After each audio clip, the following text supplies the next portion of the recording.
Bonjour les béliers, ascendant bélier, on se retrouve dans cet horoscope du mois d'avril. Il a l'air assez complexe, je viens de tirer les cartes. Il y a beaucoup de cartes qui ont voulu venir. Là où d'habitude j'en prends une, il y en a eu deux, plusieurs fois. Ok, donc je pense que c'est un mois un peu chargé. Alors bien sûr, il faut inclure que pour la plupart des béliers, même si vous êtes du mois de mars, le mois d'avril est très fort parce que c'est le début de la révolution solaire. Donc je pense que ça peut aussi expliquer bien des choses. Il y a énormément de trucs en fait. Ok. Alors j'ai utilisé le Béline.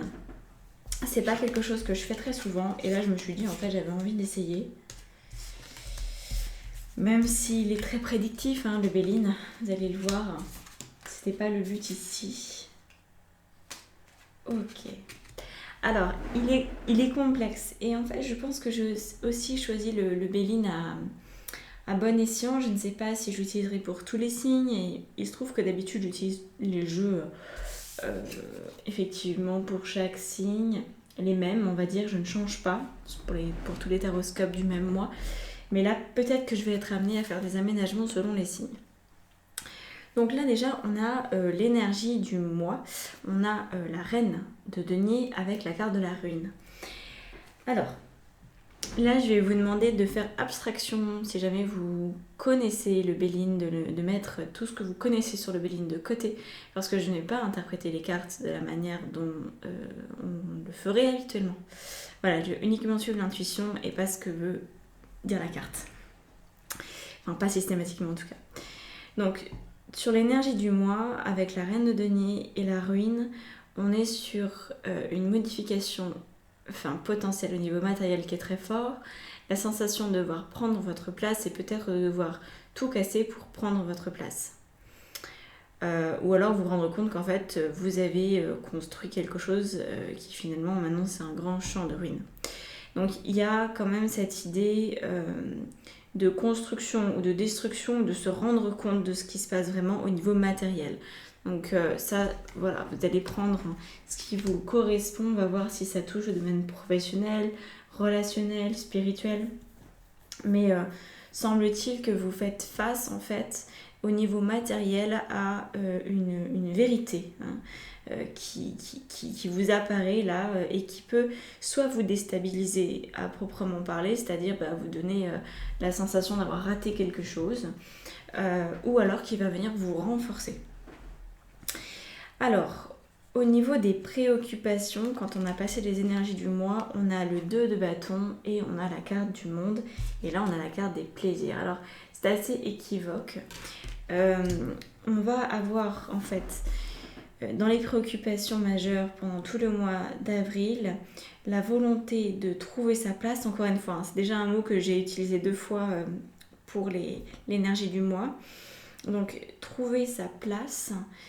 Sortir aussi des préoccupations en tant que telles, parce que là il y a un besoin de trouver de la plénitude, trouver du plaisir à court terme. Avec le 2 de bâton, on est sur du court terme.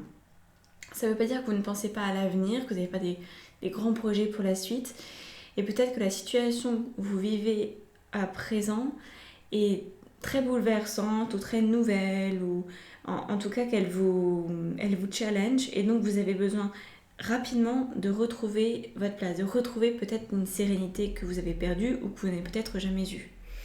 Donc, qu'est-ce qui vous fait plaisir ? Qu'est-ce qui vous permet de vous sentir bien, complète, sereine, alignée ? Ça va être votre grande préoccupation du mois. Voilà, vraiment trouver un nouveau souffle. Malgré tout ce qui pourrait être en cours dans votre tête, en arrière-plan. Alors, au niveau relationnel, il y a du changement. On est sur l'arcane majeur à nouveau de la roue de fortune. On a déjà eu le monde. Je crois que c'est les 2 seuls arcanes majeurs. On verra après avec l'extension s'il y a d'autres choses qui sortent. J'utiliserai le tarot d'Osho pour la suite. Donc, la roue de fortune en relationnel, donc j'inclus dans le relationnel sentimental, le couple, l'amical, en fait, voilà, vos relations avec les autres. La roue de fortune nous indique que c'est plutôt en fait sous de bons auspices parce que on a la réussite derrière. J'ai l'impression que l'image qu'on me montre, ce sont c'est une grande roue, enfin vraiment comme ça en fait. Et j'ai un bruit très mécanique dans les oreilles, comme vous savez, des engrenages qui se font quand ils sont pas bien huilés. On entend un bruit, ça grince, c'est désagréable. Et puis parfois le bruit s'arrête parce que derrière il n'y a pas le deuxième rouage qui permet de continuer. Et donc là j'ai l'impression que votre roue, elle pourrait être un peu incomplète avant le mois d'avril, et que là vous allez réussir à repartir, parce que ce que je sens, c'est qu'en fait là vous voyez, c'est tous les signes du zodiaque qui sont représentés sur cette carte. Donc c'est un peu comme si jusqu'à présent il vous en manquait, et que là on allait, admettons, il manquait les symboles en rouge jusqu'à présent, les signes de feu en l'occurrence. Et là les engrenages se font, on pose la pièce manquante ou les pièces manquantes pour que ça parte ou que ça reparte. Moi je sais pas si c'est déjà parti, parce que, pardon, arcane karmique, ça me donne pas forcément la sensation que vous ayez un jour eu toutes les pièces pour que ça fonctionne au niveau relationnel. Il y avait peut-être toujours quelque chose d'un petit peu vaseux dans votre histoire, d'un petit peu ancien, d'un petit peu trop vieux, voilà, c'était trop grippé, c'est ce que je ressens, c'était peut-être trop grippé pour que ça fonctionne correctement. Et là on a la réussite, la couronne de laurier, qui valide en fait le côté positif que je ressens initialement de la roue de fortune. Donc très profitable, je pense, au niveau relationnel. Ça va vous donner la sensation que vous êtes en mesure d'avoir des meilleures relations, quelles qu'elles soient. Ça ne veut pas dire qu'elles vont être extraordinaires ou que ça va être facile, ça veut dire que vous allez pouvoir trouver votre rythme à vous et être à l'aise avec les relations que vous avez, ou vous défaire certaines relations ou d'en avoir des nouvelles. Mais on sent que vous commencez, c'est un petit peu comme une locomotive qui démarre. Vous savez, au début, les vieilles locomotives à vapeur, j'entends, faut du temps que ça se lance et que ça commence un petit peu à avancer, à prendre de la vitesse, et après ça roule tout seul. Là, je pense que peut-être les débuts seraient un petit peu laborieux pour que chacun trouve ses marques aussi dans la relation potentiellement. Parce que là, on ne parle pas de l'autre, mais forcément l'autre va potentiellement être impacté par tout ça. Parce que là, il y a la nouveauté pour vous. Vous avez trouvé des engrenages qui pour l'instant vous manquent. Donc ça peut faciliter la communication tout simplement. Et je sens que vous allez être potentiellement plus à l'aise en fait. C'est surtout ça, c'est j'avance à mon rythme et en fait pour une fois ça passe. Il n'y a pas de casse, il n'y a pas de panne en cours de relation en fait, pas de votre fait en tout cas. Alors, ensuite on a le professionnel. Alors le professionnel, il est un peu tarabiscoté. Vous avez le chevalier de coupe et le chat noir qui représente ici la trahison. Alors, c'est là où, quand j'ai tiré la carte de la trahison, en fait, je l'ai senti, j'ai eu le message dans ma tête, cette carte ne correspond absolument pas à ce qui doit être dit. Et du coup, c'est là où je dois en faire une interprétation différente, parce qu'en fait, ce que j'ai senti, c'est que dans le paquet du Béline, il n'y avait pas la carte au niveau vibratoire qui correspondait à l'énergie du cavalier de coupe et qui donc aurait pu nous donner une information supplémentaire. Donc là, ça me donne quand même une info, mais pas telle que le Béline l'entend. Donc professionnellement, on est avec le chevalier de coupe, donc il y a, pour moi c'est très positif, mais il y a un esprit un tout petit peu quand même de conquête, et du coup avec le chat noir, ça m'envoie sur l'aspect lunaire des choses. Et c'est d'ailleurs, on a, vous voyez, on a une lune ici, puis bon, là c'est sur l'astre de la lune, vous savez, c'est toujours lié. Béline, vous savez ou vous ne savez pas, peut-être pas du tout. Béline lit des cartes à chaque fois à des planètes. On avait le soleil tout à l'heure avec la réussite, etc. Donc là, ce qui est intéressant, c'est que il y a ce côté lunaire, Donc je pars à la conquête, mais j'y vais avec énormément d'intuition. Et c'est ça que je ressens, c'est que là le chat noir c'est plutôt le chat de la sorcière plutôt que le chat de mauvais présage en fait. Alors je sais pas comment ça peut se dérouler dans votre vie professionnelle, on ne parle pas d'un changement radical, on parle d'une avancée qui se fait plutôt la nuit. Donc est-ce que vos rêves vont être porteurs? Est-ce que vous allez avoir tout simplement des intuitions?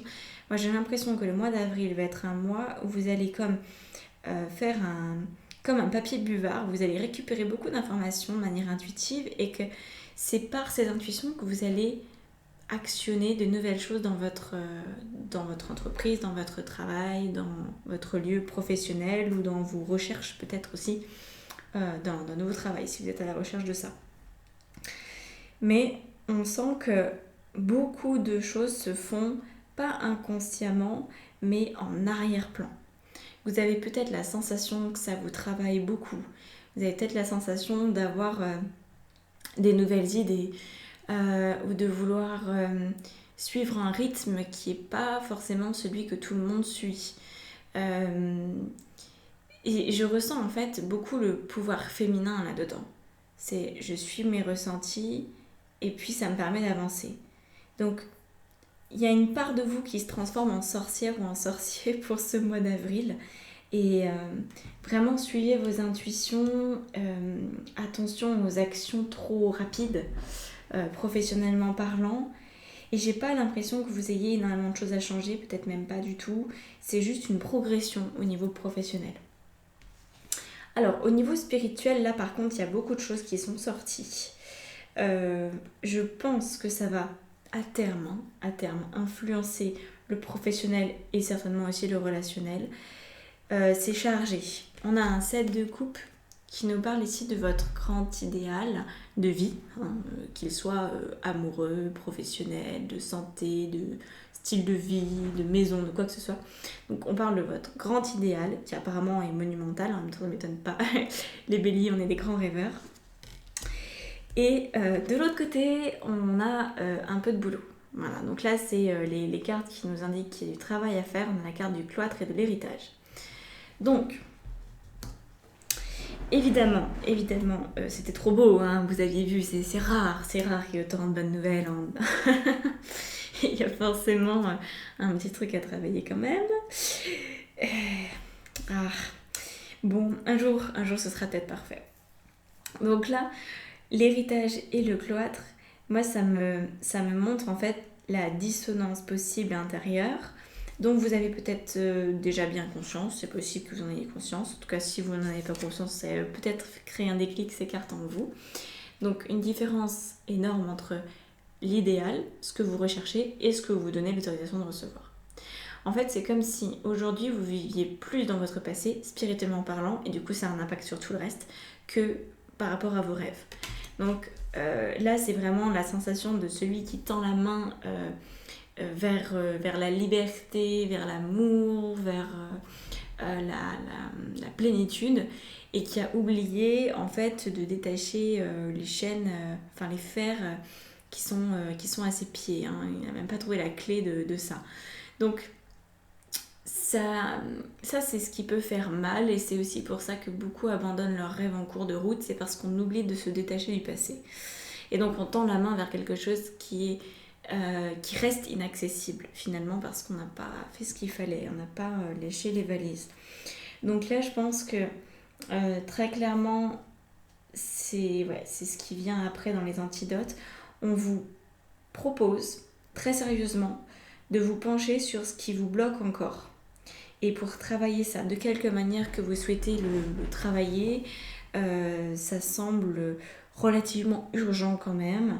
Ne traînez pas trop, parce qu'après là je regarde les cartes des antidotes, on a quand même un chevalier d'épée, donc là il y a besoin de... alors on va voir ça, mais ça nous emmène forcément aussi dans les dimensions inconscientes de votre être.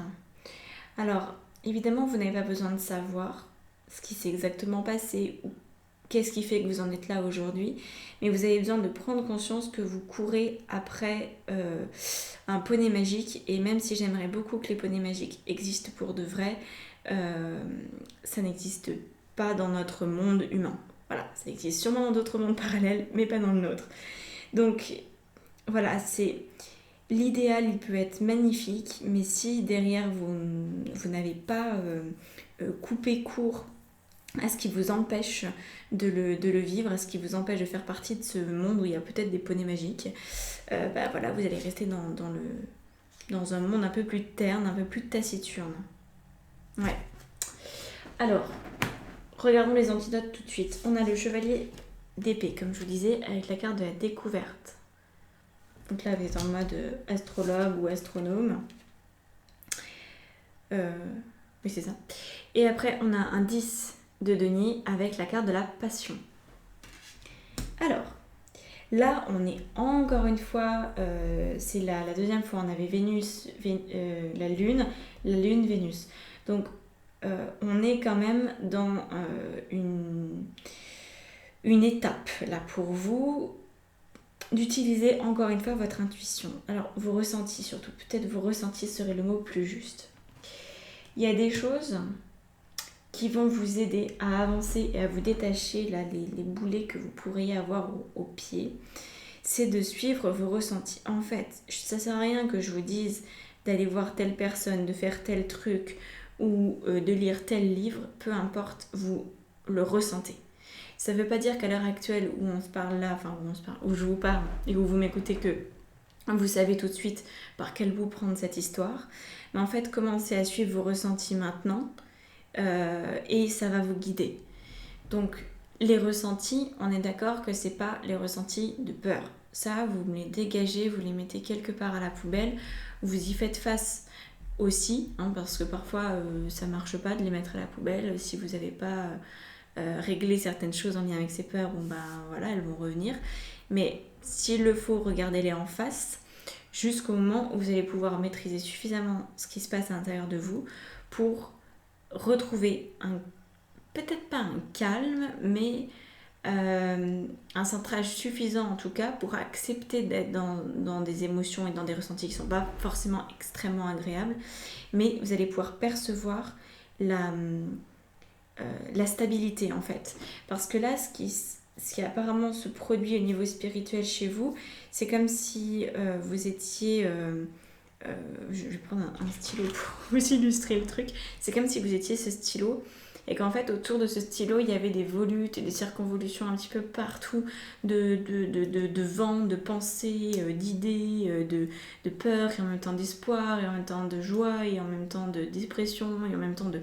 En fait beaucoup trop d'éléments qui sont liés à votre activité, à vos choix, etc. Hein, il n'y a pas de hasard et il n'y a pas de problème à le vivre. Mais il ne faudrait pas que vous oubliez en fait que vous pouvez revenir ici, même au milieu de la tempête. Vous pouvez revenir dans ce stylo, dans votre ici et maintenant, même en ayant énormément de perturbations émotionnelles, c'est complètement possible. Donc ça vous... Le chevalier d'épée, c'est vraiment ça, parce qu'il oblige quelque part à couper le flot de pensée pour revenir là où il y a toujours eu une sécurité, c'est-à-dire à l'intérieur de vous. Là où, quoi qu'il se passe, que vous veniez d'assister à un assassinat, un truc qui a pu vous bouleverser, ou que vous veniez de vous prendre un PV ou quoi que ce soit, eh bien vous soyez en mesure pas de vous raisonner, mais retrouver la sécurité qui va vous permettre de vivre vos émotions, mais sans être impacté. Voilà, sans avoir à en souffrir, en fait, c'est plutôt le mot exact, sans souffrance. Ça n'empêche pas de vivre des émotions. Et ça, c'est quelque chose de très distinct, hein. Ça s'apprend. Et donc, par rapport à ça, la carte des découvertes nous dit que vous avez peut-être besoin d'aller plus loin dans cette découverte du centrage, tout en vivant plein d'émotions, se sentir complètement ok en disant ce sont des émotions, j'accepte d'aller vivre jusqu'au bout, mais ça ne m'empêche pas de me sentir très bien avec moi-même et sans forcément comprendre ce qui m'arrive, d'accepter ce qui se passe et de savoir que ce qui se passe c'est pour mon bien. Donc voilà, ça c'est l'antidote principal. Et après, on a du coup le 10 de denier avec la carte de la passion qui vous indique au niveau des antidotes. Vous savez, tout à l'heure, je vous parlais de l'idéal. Est-ce que dans votre idéal, il n'y aurait pas un petit peu trop de bling bling? Bon, les taureaux ne sont pas là, donc je peux leur casser du sucre sur le dos.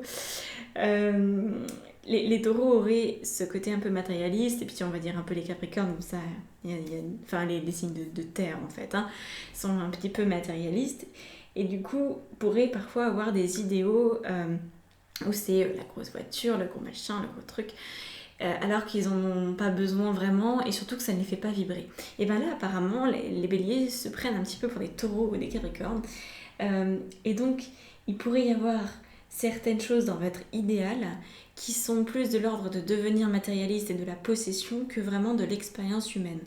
Parce qu'il n'y a rien de mal à vouloir une très grosse baraque ou une très grosse voiture, mais si c'est uniquement pour le plaisir, pas si c'est pour le plaisir de posséder ou d'en mettre plein la vue à quelqu'un en fait. Voilà, c'est juste ça.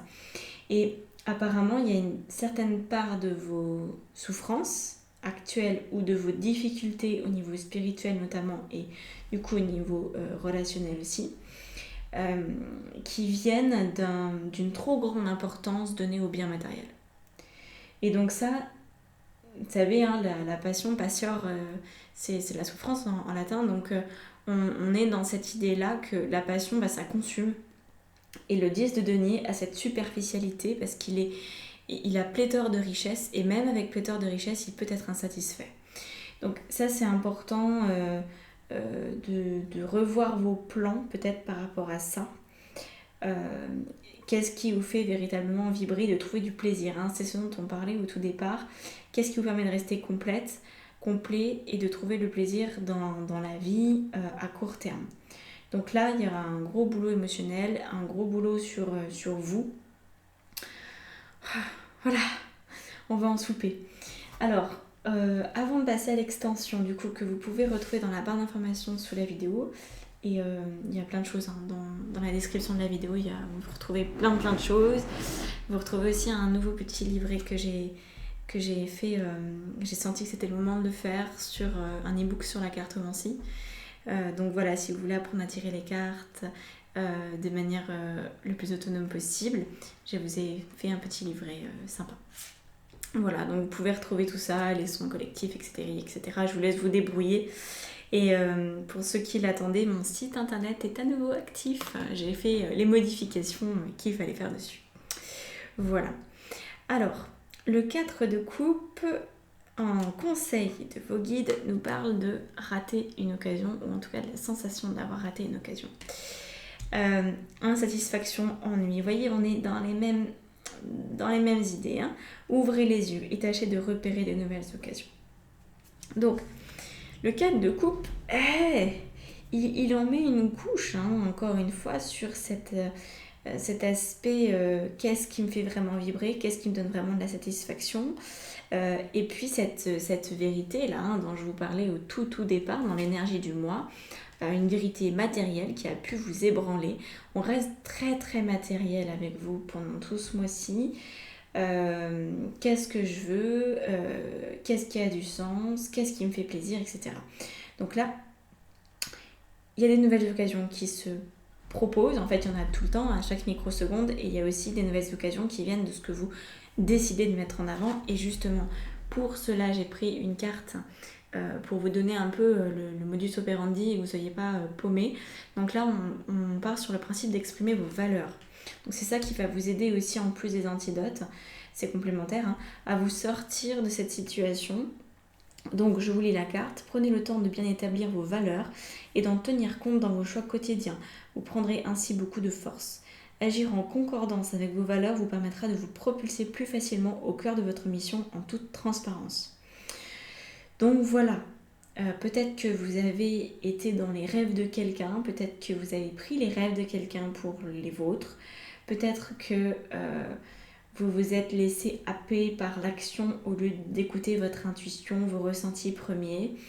En tout cas, semble-t-il, vous êtes assez bouleversé en ce début de mois et vous avez besoin de repartir sur des bonnes bases. Et les bonnes bases, ce sont toujours nos valeurs, parce que nos valeurs, c'est ce en quoi on croit, bec et ongles, et ce pourquoi aussi on est prêt à se battre. Donc, tenez-en compte dans le choix quotidien, imposez vos valeurs à vous-même et non pas aux autres, et vous verrez que votre vie pourra devenir très différente. Donc voilà, je continue avec l'extension et puis je vous dis déjà un grand merci d'être arrivé jusqu'au bout. Elle était longue cette vidéo, il y avait beaucoup de choses à dire. On se retrouve bientôt. N'hésitez pas à vous abonner à ma chaîne si cette vidéo vous a plu, c'est le meilleur moyen de me soutenir. Si vous avez des questions, laissez-les en commentaire et je vous répondrai. Voilà, à bientôt, merci.